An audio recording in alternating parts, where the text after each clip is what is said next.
For today's video, magluluto naman tayo ng chop suey. Siyempre, bago ang lahat ng niya, kailangan meron kang mga gulay. At dito, hiniwa-hiwa ko na nga pala itong sibuyas at bawang para naman maisahog dito sa ating chop suey.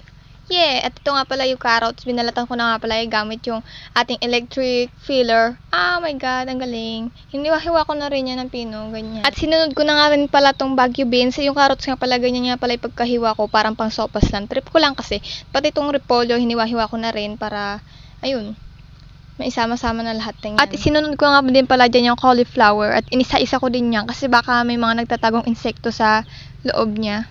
So, sa mga nagtataka nga pala kung ano yung pinagkaiba ng cauliflower tsaka broccoli. So, para sa akin, wala namang pinagkaiba nun kasi pares lang silang gulay. Kasi pag yung cauliflower tsaka broccoli pinagsama, magiging broccoli flower pa rin ang tawag. At ito na nga pala yung mga gulay na hiniwa-hiwa natin kanina. Sibuyas, bawang, Baguio beans, cauliflower, yung carrots dyan, tsaka yung repolyo na sa kanina. At hinugasan ko na nga pala yung carrots. At dyan, ininit ko na nga rin pala yung kawali at linagyan ko na ng mantika at sinunod ko na yung bawang dahil mainit naman na yung mantika. At sinunod ko na rin tong sibuyas. Ginisa ko na nga rin pala yan. At saka ko nga pala sinunod tong sahog na atay balunan. So yan, linagyan ko na ng 3 tasang tubig.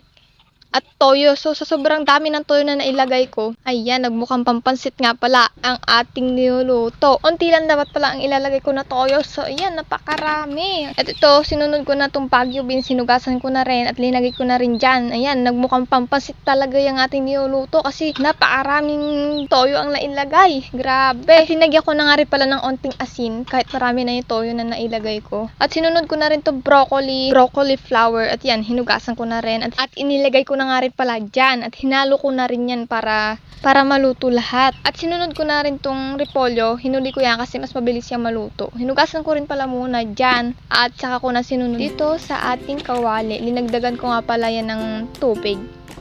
So yan, hinalo-halo ko na lang din yan. At linagyan ko na rin ng paminta at pampalasa ng ating niluluto at tinakpan ko na nga rin pala yan.